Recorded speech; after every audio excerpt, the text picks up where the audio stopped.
بسم الله الرحمن الرحيم. أعوذ بالله من الشيطان الرجيم. بسم الله الرحمن الرحيم. أحل الله البيع وحرم الربا. صدق الله مولانا العظيم. عزیز طلبہ کرام، جب ہم کوئی چیز خریدتے ہیں تو بعض مرتبہ اس چیز کے اندر کوئی عیب ہم دیکھ لیتے ہیں جو دکاندار کے پاس سے آیا ہوتا ہے، تو اس عیب کے ہوتے ہوئے وہ چیز ہمیں پسند نہیں آتی، تو پھر ہم جاتے ہیں اور ہم یہ کہتے ہیں کہ بھئی یہ چیز جو ہے عیبدار ہے اور آپ نے جو ہمیں دی ہے اس کے اندر یہ عیب پایا جاتا ہے، میرے کام کی نہیں ہے، اس کو واپس کر دو۔ تو آپ واپس کر رہے ہوتے ہیں، اور کبھی یہ ہوتا ہے کہ آپ نے وہ چیز کچھ استعمال کر لی ہوتی ہے یا کسی اپنی چیز کے ساتھ مکس کر لی ہوتی ہے، تو اس صورت میں بھی آپ جا کر اس کو کہتے ہیں کہ بھئی چیز تو میں نے کچھ استعمال کی ہے، کچھ باقی ہے، چاہیے تو آپ اگر وہ واپس لے لیں، اور نہیں ہے تو پھر مجھے اس کے کچھ جو قیمت میں نے آپ کو دی تھی اس میں سے کمی کر دیں۔ تو کبھی ایسا بھی ہوتا ہے۔ تو یہ کچھ مختلف صورتیں آپ کے ہاں آپ کے ساتھ بھی پیش آتی ہوں گی۔ تو اسی سے متعلق آج کا ہمارا سبق ہے باب خیار العیب۔ سبق نمبر ہمارا آج 88 ہے، اور باب خیار العیب ہے کہ مبیع کے اندر اگر عیب آ جاتا ہے تو اس کو واپس کرنا، مبیع کو حوالے کرنا بائع کے اور وہاں سے ثمن وصول کرنا، یا وہ کون سی صورتیں ہیں کہ جس میں اب مبیع کی واپسی جو ہے وہ ممکن نہیں ہے، بلکہ وہاں سے ثمن کے اندر کمی کر سکتے ہیں، اور کس صورتوں میں کر سکتے ہیں، کن صورتوں میں نہیں کر سکتے۔ تو یہ کچھ چیزیں انشاءاللہ آج کے اس سبق میں ہوں گی۔ خیار عیب کا حکم ہوگا، اور عیب کی وجہ سے مبیع کی جو واپسی ہے یا عدم واپسی ہے، اس سے متعلق بھی انشاءاللہ ہماری گفتگو ہوگی۔ تو یہ ہے جی باب خیار العیب، کہ یہ باب خیار عیب یعنی عیب کی وجہ سے مشتری کو جو اختیار ملتا ہے تو اس کے بیان میں ہے۔ سب سے پہلے اس باب کا خلاصہ ایک نظر دیکھ لیتے ہیں مائنڈ میپ کے ذریعے، اور اس کے بعد پھر انشاءاللہ ہم اس کی عبارت کی تشریح کی طرف آئیں گے۔ اس باب کے اندر ہم باب خیار العیب کے اندر ہم سب سے پہلے اس کا حکم پڑھیں گے، دوسرے نمبر پر ہم تعریف العیب کہ عیب ہم کسے کہیں گے وہ پڑھیں گے، اور تیسرے نمبر پر انواع العیب، عیب کی کچھ انواع ہیں، قسمیں ہیں، وہ پڑھیں گے۔ کچھ قسمیں مطلب چھوٹے اگر غلام آپ خرید لیں تو اس کے اندر ہیں، اور کچھ دوسری کچھ بیماریاں ہیں وہ بھی عیب شمار ہوتی ہیں، تو وہ بھی انشاءاللہ ہم تفصیل سے ڈسکس کریں گے۔ اور چوتھے نمبر پر ہم پڑھیں گے حدوث العیب الجدید فی المبیع المعیب، کہ ایک نیا عیب آپ کے یعنی مشتری کے پاس پایا گیا، اور اس کے بعد پھر پتہ چلا کہ ایک اور عیب بھی ہے جو بائع کے پاس سے آیا ہے، اس کی تفصیل ہوگی۔ اور پانچویں نمبر پر ہے کہ الزیادۃ فی المبیع اور معیب، یعنی عیب شدہ جو مبیع ہے اس کے اندر کچھ زیادتی مشتری کے پاس ہو گئی ہے، اور اس میں کچھ چیز اضافہ ہو گئی ہے، اپنی کچھ چیزیں مکس ہو گئی ہیں، تو اب کیا حکم ہوگا۔ اور چھٹے نمبر پر ہے ہلاک المبیع المعیب اب استہلاکہ، یعنی عیب شدہ عیبدار جو مبیع ہے اس کو ہلاک کر دینا، یا یہ کہ خود اس کا ہلاک ہو جانا یا گم ہو جانا یا استعمال کر دینا، تو اس کا کیا حکم ہوگا۔ اور ساتویں نمبر پہ ہے اجراء البیعین فاکثر فی المبیع المعیب، یعنی عیب شدہ مبیع ہے اس کے اندر آپ نے کسی پر وہ فروخت کر دیا، آگے کسی سے خرید کر آگے آپ نے فروخت کر دیا، تو اس کا کیا حکم ہوگا۔ اور خاتمے کے اندر ہم پڑھیں گے البیع بشرط البراءتی، کہ بائع نے بیچتے وقت آپ کو بیچتے وقت براءت کی یعنی تمام عیوب سے براءت کی شرط لگائی تھی کہ اس مبیع کے اندر کسی قسم کا کوئی فالٹ نہیں ہے، کوئی خرابی نہیں ہے، تو اس طرح کی بات اس نے کی تھی، تو اس کا پھر کیا حکم ہوگا۔ تو یہ پورے باب کا خلاصہ ہے۔ اب شروع کر دیتے ہیں ہم باب کو، اور عبارت کو شروع کرتے ہیں، اس کی تشریح بھی ساتھ ساتھ چلتی رہے گی۔ اذا اطلع المشتری علی عیب فی المبیع، جب مشتری مطلع ہو جائے، اس کو پتہ چل جائے عیب کا فی المبیع مبیع کے اندر، تو اب کیا کرے گا۔ فہو بالخیار، تو اس کو اختیار ہے۔ کیا اختیار ہے جی؟ کہ ان شاء اخذہ بجمیع الثمن، چاہے تو وہ اس عیبدار مبیع کو لے لے تمام ثمن کے بدلے میں، کیونکہ یہ چیز کے اندر اگر کوئی خرابی آ رہی ہے تو اس کے وصف کے اندر خرابی ہے اور اس کے مقابلے میں قیمت کم نہیں ہوتی، اس لیے فرمایا کہ اگر لینی ہے تو وہ تمام ثمن کو دے کر ہی لینا ہے۔ وَإِن شَاءَ، اور اگر چاہے تو رَدَّهُ، وہ بائیں کی طرف واپس لوٹا دے۔ وَلَيْسَ لَهُ أَن يُمْسِكَهُ، اس کے لیے یہ جائز نہیں ہے کہ اس عیبدار مبیع کو اپنے پاس روکے رکھے۔ وَيَأْخُذَ النُّقْصَانَ، اور بائیں سے جا کر قیمت کم کروا لے، نقصان یعنی عیب کی وجہ سے جو اس کی قیمت کم ہوئی ہے اتنی قیمت اس سے واپس کروا لے، ایسا نہیں کر سکتا۔ آگے صورتیں آ رہی ہیں کہ کن صورتوں میں مبیع کو واپس کر سکتا ہے اور کن صورتوں میں کبھی مجبوری بھی پڑ سکتی ہے کہ جس میں اب بائیں کی طرف حوالے نہیں کر سکتا، اب نقصان یعنی قیمت ہی کم کروانی پڑے گی، وہ بھی کچھ صورتیں آگے آ رہی ہیں۔ لیکن نارمل حالت کے اندر کہ جس میں کوئی مجبوری نہیں ہے تو اس صورت کے اندر پھر وہ واپس نہیں کر سکتا، یعنی ایسا نہیں کر سکتا کہ مبیع کو اپنے پاس روکے رکھے اور جا کر بائیں کو یہ کہے کہ آپ مجھے اس کی قیمت کم کروا دو۔ بعض صورتیں جو ہوں گی کہ جس میں قیمت کم کروانی پڑے گی اس کی اجازت آگے انشاءاللہ آ رہی ہے۔ تو یہاں پر ہم ذرا یہ تھوڑا ڈیفائن کر لیتے ہیں کہ عیب کے اوپر مطلع ہو جائے تو اس میں کیا کیا شرائط ہیں کہ جن شرائط کی وجہ سے یہ خیار عیب اس کو حاصل ہوگا، تو وہ شرائط کو تھوڑا سا دیکھ لیتے ہیں۔ تو خیار عیب کی شرائط میں سب سے پہلی شرط یہ ہے کہ عیب بائیں کے پاس پیدا ہوا ہو، یعنی یہاں اس عیب کی بات ہو رہی ہے کہ جو بائیں کے پاس پہلے وہاں پہ پیدا ہوا اور اس کے یعنی مشتری کے پاس وہ عیب نہیں آیا۔ اگر مشتری کے پاس آیا تو پھر تو ظاہر ہے مشتری کیوں واپس کرے گا، وہ تو مشتری کے پاس ہے۔ اور دوسری شرط یہ ہے کہ بیع اور قبضہ کے وقت مشتری نے اس عیب کو دیکھا نہ ہو، اگر دیکھا ہے تو پھر تو گویا کہ وہ راضی تھا اس کے لینے پر اس عیب کے ساتھ، تو لہٰذا یہ شرط ہے کہ وہ راضی نہ ہو اس عیب کے ساتھ، یعنی اس کو دیکھا ہی نہ ہو، اس نے پتہ ہی نہیں چلا کہ اس نے وہ چیز خریدی ہے۔ اور تیسرا نمبر یہ کہ عیب جاننے کے بعد مشتری راضی نہ ہوا ہو، یعنی اس کو پتہ چلا جب کہ بھئی اس مبیع کے اندر تو عیب ہے تو اس نے اس کے باوجود نہ خریدا ہو، یا اس نے فوراً جو ہے وہ اس نے آگے ایکشن کی لیا ہو کہ بھئی یہ تو ایسی چیز ہے کہ جس کے اندر عیب ہے، اس کو تو میں نہیں خریدنا چاہتا ہوں، تو یہ ہے کہ وہ راضی اس پر نہ ہوا ہو۔ اگر راضی ہوگا تو پھر اس کا خیار عیب ساقط ہو جائے گا، اب وہ واپس نہیں کر سکتا یا قیمت کم نہیں کروا سکتا۔ اور چوتھی شرط یہ ہے کہ بائیں نے برات کی شرط نہ لگائی ہو، یعنی شروع میں بائیں نے چاہے عام شرط لگائی یا خاص شرط لگائی، لیکن شروع میں بائیں نے کسی قسم کی کوئی شرط نہیں لگائی کہ بھائی اس چیز کے اندر کوئی کسی قسم کا عیب نہیں ہے، آپ خرید لو، بعد میں ذمہ دار نہیں ہوں، اس طرح کی باتیں نہیں کی۔ اگر نہیں کی تو خیار عیب جو ہے یہاں پہ حاصل ہوگا، اگر کی ہیں تو پھر خیار عیب مشتری کو حاصل نہیں ہوگا، کیونکہ بھائی نے تو پہلے سے اپنی ذمہ داری کو قبول ہی نہیں کیا اور وہ اپنے آپ کو بری کر دیا تھا اس نے۔ تو یہ چار شرائط ہیں، تو یہ چار شرائط اگر پائی جائیں گی تو خیار عیب حاصل ہوگا مشتری کو، جس میں وہ مبیع کو واپس کرے گا، یا یہ کہ بعض صورتوں میں پھر وہ قیمت کم کروائے گا۔ اور اگر ان چار شرطوں میں سے کوئی ایک شرط بھی نہیں پائی جاتی تو پھر مشتری کو یہ خیار حاصل نہیں ہوگا۔ تو اس لیے یہ جو عیب پر مطلع ہوا ہے تو حکم جو بیان کر دیا کہ اس نے لینی ہے تو تمام ثمن کے بدلے میں لے لے اور ورنہ واپس کر دے، لیکن روک کر نارمل حالت کے اندر وہ روک کر قیمت کم نہیں کروا سکتا، نقصان نہیں لے سکتا۔ اچھا، اب یہاں سے آگے عیب کی تعریف ہو رہی ہے۔ عیب کی تعریف ہو رہی ہے کہ عیب کس سے کہیں گے؟ صرف مشتری کو اس چیز کا پسند نہ آنا، اس کی ورائٹی پسند نہ آنا، اس کی کوالٹی پسند نہ آنا، اس کا سائز پسند نہ آنا، کیا یہ عیب ہوگا؟ نہیں، بلکہ عیب وہ ہوگا جو مارکیٹ میں جس کی وجہ سے ریٹ کم ہوتی ہے چیز کی، جس کی وجہ سے اس کی ریٹ کم ہو جاتی ہے، اس کی ویلیو گر جاتی ہے، اس کو عیب کہیں گے۔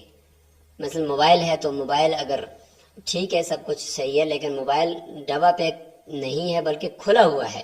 تو اس کھولے ہونے کی وجہ سے، یوز ہونے کی وجہ سے وہ اس کی ریٹ کم ہو جاتی ہے۔ تو اس طرح کی کئی مثالیں ہیں۔ وَكُلُّ مَا أَوْجَبَ نُقْصَانَ الثَّمَنِ فِي عَادَةِ التُّجَّارِ، ہر ایک کے نہیں بلکہ ہر وہ عیب جو ثمن کی کمی کو ثابت کرتا ہے تاجروں کے نزدیک مارکیٹ میں، فَهُوَ عَيْبٌ، وہ عیب ہوگا. صرف مشتری یہ کہنا کہ مجھے پسند نہیں ہے تو یہ عیب نہیں ہے. اب یہاں سے آگے کچھ عیب کی قسمیں بیان ہو رہی ہیں کہ غلام مثال کے طور پر آپ خرید رہے ہیں، باندی آپ خرید رہے ہیں، تو اس کو خریدا، اس کے اندر اگر عیب ہے تو یاد رکھیں کہ اس کا جو عیب ہوگا اس کا بچپن کا جو عیب، مثلا غلام ہے یا باندی ہے تو مثال کے طور پر اس کے پیشاب کرنے کی اس کی عادت ہے بستر کے اوپر، یا یہ ہے کہ اس کے اندر بھاگنے کی عادت ہے، اور یا یہ کہ اس نے کچھ چوری کی ہوئی ہے یا اس کو چوری کرنے کی ایک لے پڑی ہوئی ہے، عادت پڑی ہوئی ہے. تو یہ کچھ عیب ہیں بائک کے پاس سے ہوں یا مشتری کے پاس ہوں، لیکن یہ عیب ہیں غلام کے اندر اور باندی کے اندر. اچھا، اب ان عیوب میں جو بستر پر پیشاب کرنا ہے یا بھاگنا وغیرہ، تو یہ عیوب اگر 5 سال سے کم کے بچے کے ہیں تو اس کو عام طور پہ عیب نہیں شمار کیا جاتا کہ بچہ ہے، چھوٹا بچہ ہے، اور اس کی وجہ سے اس کو کوئی نگیر بھی نہیں کی جاتی، پیشاب کرنے سے اس کو روکا بھی نہیں جاتا، منع بھی نہیں کر سکتے کہ بھئی چھوٹا بچہ ہے، تو وہ عیب نہیں ہے. بلکہ 5 سال کے بعد کم از کم ایک مدت ہم مقرر کر لیتے ہیں کہ اس کے بعد جس صورت میں بچے کو سزا دی جاتی ہے کہ آپ نے کیوں بستر پر پیشاب کیا، آپ کیوں بھاگے، آپ کیوں چوری کی، تو یہ جو ہے نا یہ والا صغر مراد ہے، یعنی 5 سال سے اوپر کا. تو اس صغر میں اگر اس کو کوئی عیب اس کا حاصل ہوا اور وہ بائی کے پاس تھا، اور وہی عیب پھر مشتری کے پاس اسی صغر کی حالت میں ہی پایا گیا، تو ہم اس کو کہیں گے کہ یہ وہی عیب ہے کہ جو بائی کے پاس سے آئے. یاد رکھیں، صغر یعنی بچپن کے اندر جو یہ عیوب ہیں، ان کا سبب اور ہوتا ہے. جب یہ بالغ ہونے کے بعد یہی کام دہرائے گا وہ، تو ان کا سبب اور ہونے کی وجہ سے وہ عیب الگ شمار ہوگا. لہذا بچپن کے اندر اگر کوئی بچہ پیشاب کر رہا تھا بستر کے اوپر تو وہ مثانے کی کمزوری ہم کہیں گے، اور اگر وہ بالغ ہونے کی حالت میں کر رہا ہے تو پھر ہم اس کو کہیں گے کہ یہ اس کو کوئی بیماری لگی ہوئی ہے. اور چھوٹی عمر میں بھاگنا، چھوٹی عمر میں چوری کرنا، اس کو ہم کہیں گے شرارت کر رہا ہے، بچہ ہے. لیکن اگر وہ بالغ ہونے کے بعد کر رہا ہے تو ہم کہیں گے یہ خبیث ہے، یہ اس کے نفس کے اندر خباثت بھری ہوئی ہے، تو یہ الگ سبب ہو گیا. تو یاد رکھیں، صغر سے پہلے یعنی بالغ ہونے سے پہلے جتنے بھی عیوب ہوں گے ان کا الگ سبب ہونے کی وجہ سے وہ الگ عیب ہے، اور بالغ ہونے کے بعد ان کا الگ سبب بدل جانے کی وجہ سے وہ الگ عیب شمار ہوگا. اب اگر صغر کی حالت میں جو عیب پایا گیا وہ صغر کی حالت میں ہی مائی کے پاس ہی پایا گیا تو ہم کہیں گے کہ یہ وہی عیب ہے. اور اگر بائی کے پاس بچپن کی حالت میں تھا اور مشتری کے پاس آ کر وہ بالغ ہونے کے بعد وہ عیب پایا گیا تو ہم یہ کہیں گے یہ مشتری کے پاس جو عیب ہے چونکہ بالغ ہونے کے بعد یہ الگ عیب ہے، ہم وہ پرانا والا عیب اس کو شمار نہیں کریں گے. تو یہ کچھ باتیں ہیں یہاں پہ آپ دیکھیں کہ والاباق والبول فی الفراش، والاباق بھاگنا، والبول فی الفراش بستر پر پیشاب کرنا، والسرقۃ اور چوری کرنا، یہ عیب فی الصغیر، یہ چھوٹے بچے کے اندر یعنی بچپن میں اس کے اندر یہ عیب ہوتا ہے اور اس کا سبب الگ ہوتا ہے. ما لم یبلغ، جب تک کہ وہ بالغ نہ ہو جائے، جب تک کہ وہ بالغ نہ ہو جائے. فَإِذَا بَلَغَ، پس جب یہ بالغ ہو گیا، فَلَيْسَ ذَلِكَ بِعَيْبٍ، تو یہ جو پرانا بچپن کی حالت میں کیا ہوا جو کام ہے وہ اب یہ نیا عیب شمار نہیں ہوگا. عبارت کے اندر تھوڑا اضطراب ہے تو اس طریقے سے ترجمہ کریں گے تو آپ کو بات سمجھ میں آئے گی کہ فَلَيْسَ ذَلِكَ بِعَيْبٍ قَدِيمٍ، تو اب بالغ ہونے کے بعد اگر ہم یہ کہیں کہ وہی پرانا جو چھوٹی عمر میں جو پیشاب کر رہا تھا، بھاگ رہا تھا، چوری کر رہا تھا، تو یہ ہم کہیں گے بھائی نہیں، چھوٹی عمر میں جو کیسا تھا لہٰذا بالغ ہونے کے بعد بھی یہ عیب ہے، نہیں، بالغ ہونے کے بعد یہ عیب نہیں ہوگا. حتی یعاودہ بعد البلوغ، الا یہ کہ وہ بالغ ہونے کے بعد انہی عیوب کو دوبارہ لوٹائے تو اب ہم کہیں گے کہ بھئی اب جو ہے اس کے اندر یہ ایک نیا عیب پیدا ہو گیا ہے، وہ پرانے والا عیب شمار نہیں ہوگا. تو یہاں تک یہ بات آپ اچھی طریقے سے اس کو سمجھ لیں کہ اب اگر وہ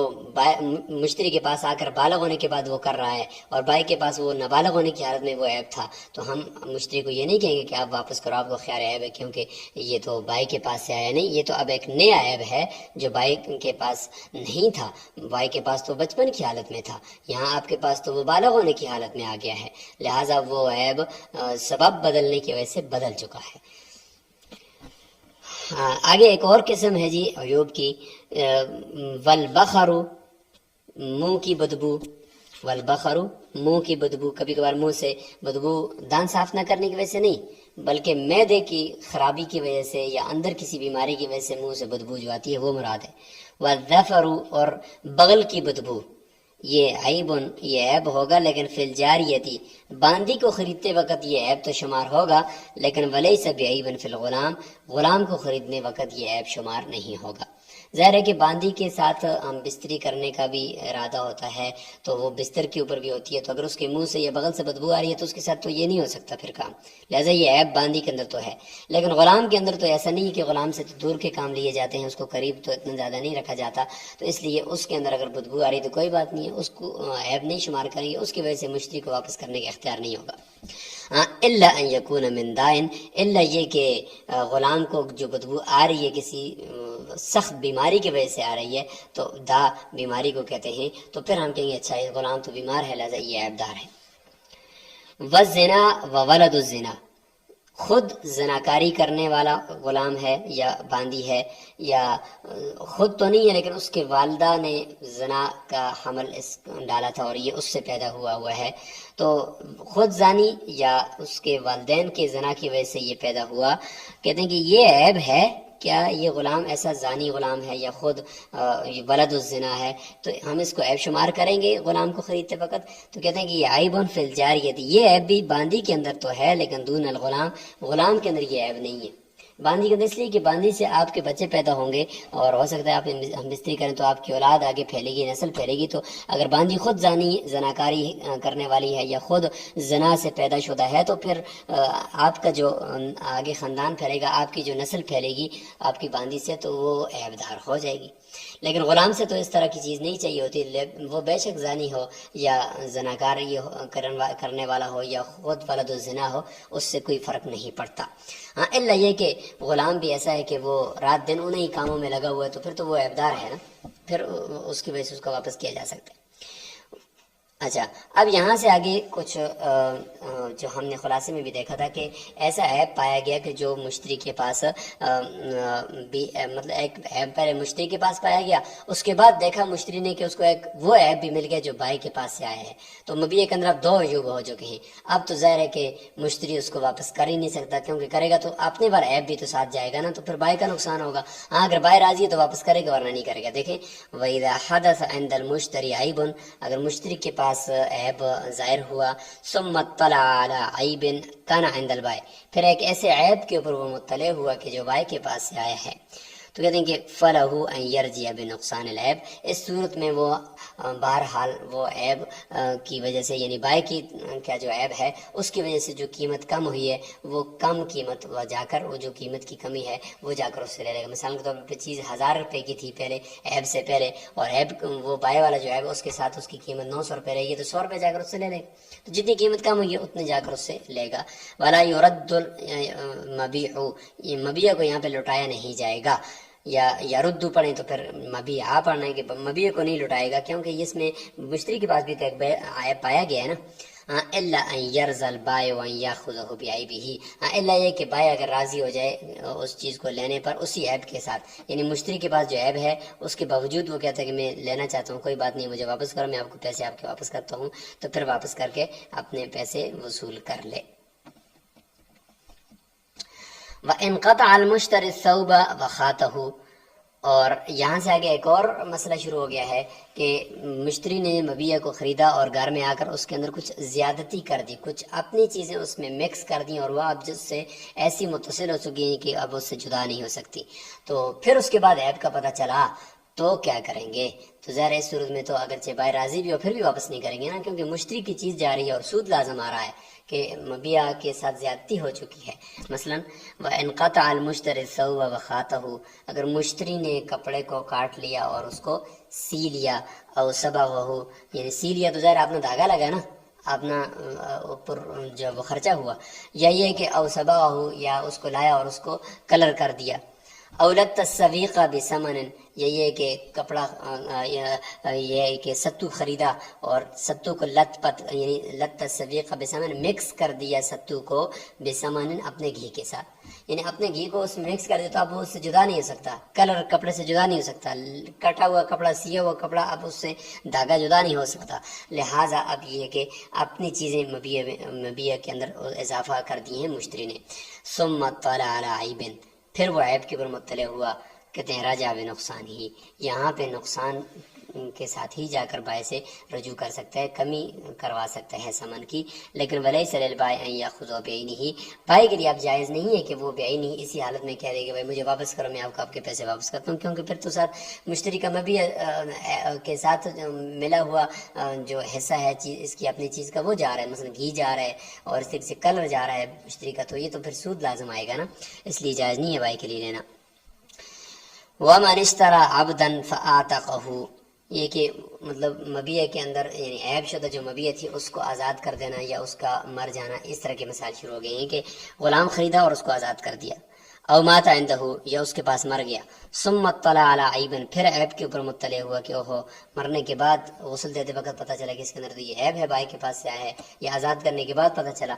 رجع بنقصان ہی، ان دونوں صورتوں میں بھی وہ جا کر قیمت کم کروائے گا بائع سے۔ اچھا یہاں پہ یہ اشکال ہو سکتا ہے کہ بھئی آزاد تو اس نے اپنے اختیار سے کیا ہے، تو کہتے ہیں کہ اگر اس میں اس کو عیب کا پتہ نہیں تھا اس نے آزاد کیا تو یہ وہ والی صورت ہے، اگر عیب کا پتہ تھا عیب پر راضی ہوتے ہوئے پھر آزاد کیا تو گویا کہ یہ تو اس پر راضی تھا نا، واپس کیے بغیر اس نے اس کو آزاد کیا اور پھر جا کر بائع سے کہہ رہے کہ اس کے اندر عیب تھا، تو ہم کہیں گے آپ راضی تھے لہٰذا اب آپ کچھ بھی نہیں لے سکتے۔ ہاں یہ وہ صورت ہے کہ جس میں وہ پتہ نہیں تھا۔ اچھا تو قیاس کا تقاضا تو یہاں پر بھی یہ ہے کہ اس نے تو خود اپنی مرضی سے آزاد کر دیا ہے غلام کو، تو اب مشتری کیوں جا کر لے رہا ہے، کیونکہ اس نے تو آزاد اپنے اختیار سے کیا ہے۔ تو اس کا جواب یہ ہے کہ انسان عام طور پر ظاہر ہے کہ فطرتاً تو انسان آزاد پیدا ہوا ہے، غلام پیدا تو نہیں ہوا، تو اس مشتری کا غلام کو آزاد کرنا گویا کہ وہ غلام کی جو آزادی پہلے سے اس کے اندر تھی اس کی ابتدا یعنی وہ ایک مرتبہ پھر اس کے اندر آ گئی ہے اور اس کی غلامی کی انتہا ہو چکی ہے، تو یہ بھی ایک طرح کی گویا کہ فطری ایک امر ہوا جس میں ہم یہ کہیں کہ مشتری کا کوئی اتنا بڑا دخل نہیں ہے، کہ بلکہ وہ تو مشتری نے اس کے ساتھ مزید اچھائی کر کے اس کو ایک اس کی غلامی کی انتہا کر کے اس کو آزادی تک پہنچا دیا، تو یہ ہم کہیں گے۔ تو لہٰذا یہ بھی موت ہی کی طرح ہوا کہ اس کی جو غلامی تھی وہ اس کی موت ہو چکی اور اس کو ایک نئی زندگی مل چکی ہے۔ تو یہاں تک عبارت مکمل کر لیتے ہیں، جو کہ آج لیکچر جو ہے وہ کہیں طویل نہ ہو جائے زیادہ، تو یہاں تک یہ مکمل کر لیتے ہیں، اور اگلے ایک مختصر لیکچر کے اندر ہم انشاءاللہ اس خیار عیب کو مکمل کر لیتے ہیں، اور اس کے بعد پھر آگے بے فاسد شروع ہو جائے گی، کیونکہ ابھی تک بے صحیح چل رہی ہے، اور بے صحیح کے اندر لازم اور غیر لازم اس کی اقسام ہے۔ لازم وہ تھی جو خیار شرط سے پہلے تھی، اور خیار شرط، خیر رویت، خیر عیب، اس میں بے صحیح تو ہے لیکن غیر لازم بے ہے، کیونکہ خیار عیب جو ہوتا ہے وہ لزوم حکم سے مانے ہوتا ہے، اس میں باقی سارا کام ہو جاتا ہے خیار عیب کے اندر، اور مشتری جو ہے وہ مبیع کو لے کر اپنے گھر بھی چلا جاتا ہے، حکم بھی سب کچھ ہو جاتا ہے، لیکن یہ لازم نہیں ہوتی بے، کسی بھی وقت عیب کی وجہ سے واپس کی جا سکتی ہے مبیع، اس وجہ سے اس کو ہم کہتے ہیں کہ یہ لزوم حکم سے مانے ہے۔ تو یہاں سے آگے انشاءاللہ اگلے سبق کے اندر ہوگا۔ السلام علیکم ورحمۃ اللہ وبرکاتہ۔